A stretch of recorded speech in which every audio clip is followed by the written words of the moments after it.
Welcome to Đồng Nai Radio Television Station. Here come to the news today. Most businesses in Đồng Nai are accelerating to make up for the lack of output in more than 3 months of quarantine.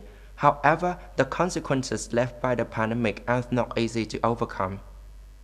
According to the Management Board of Đồng Nai Industrial Zones, after easing the social distance, there has been 1,685 out of 1,705 enterprises in industrial zones of Đồng Nai province resuming production. The rate of workers returning to the factory also reached more than 88%. However, the impact of the pandemic on Đồng Nai's economy and society is still very heavy. Statistics show that GRDP of Đồng Nai province in 2021 only increased by 2.29%, the lowest in the recent decades. For many businesses, this is a time to speak up to release the backlog of orders during the lockdown.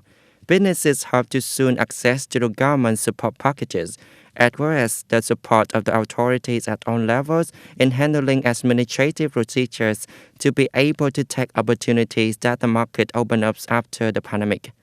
An update on the COVID-19 immunization poster shows that by the afternoon of December 4th, Vietnam had injected nearly 127 million doses of vaccines against COVID-19. The coverage rate of at least one dose is 95.3%, and the rate of fully injecting 2 doses is 72.5% of the population aged 18 years and over. By region, the rate of the North is 91% and 66% respectively. The Central region is 92.1% and 64.6%. Central Highlands are 92.5% and 52.6%. The South is 99.1% and 82.5%. There are 59 out of 63 provinces and cities that have coverage at least one dose of vaccine for over 80% of the population aged 18 years and over, of which Đồng Nai and 27 other provinces reach over 95%. Regarding the implementation of vaccination for subjects aged 12 to 17, the Ministry of Health says that 42 provinces and cities are implementing vaccination. The Ministry of Health continues to request localities to focus on speeding up vaccination process and vaccine coverage for the people. According to the Đồng Nai Labour Confederation, due to the impact of COVID-19, many union members and employees face difficulties. The Provincial Labour Confederation is expected to increase the number of employees receiving test support compared to the previous year, and support objects will be wider.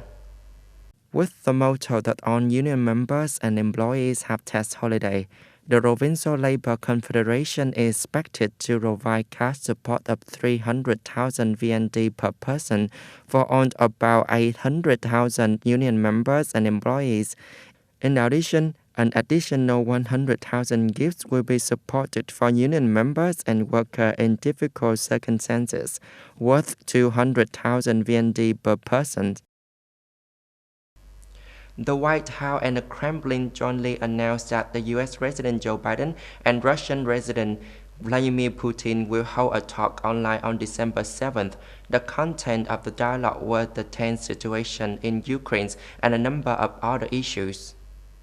According to Reuters, both US and Russia have confirmed the date of summit between leaders of the two countries. White House spokeswoman Jen Psaki said Biden will highlight US concerns about Russia's military activities on the border with Ukraine, as well as reaffirm US support for Ukraine's sovereignty and territorial integrity. Meanwhile, Kremlin spokesman Dmitry Peskov says the two leaders will also talk about bilateral relations, as well as the implementation of agreements reached at the conference in Geneva in June. However, the specific time has not been announced.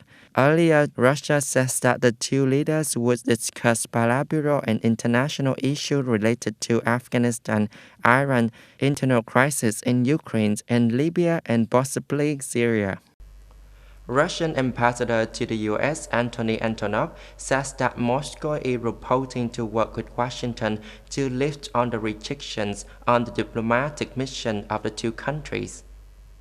Anatoly Antonov added that Russia and the US are continuing to discuss to find a solution to the issue related to the issuance of visas of each other's diplomatic staff, in the context of more than 50 Russian diplomats facing the possibility of having to leave the US in the next few months. However, according to the Russian ambassadors, have not received many processes in this issue.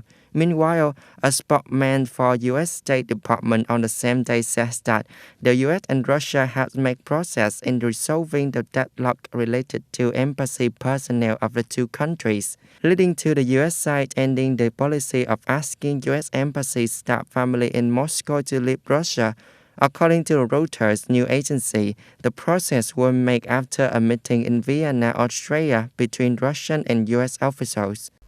That's all on the news today. Thanks for watching us. Have a good time. Goodbye.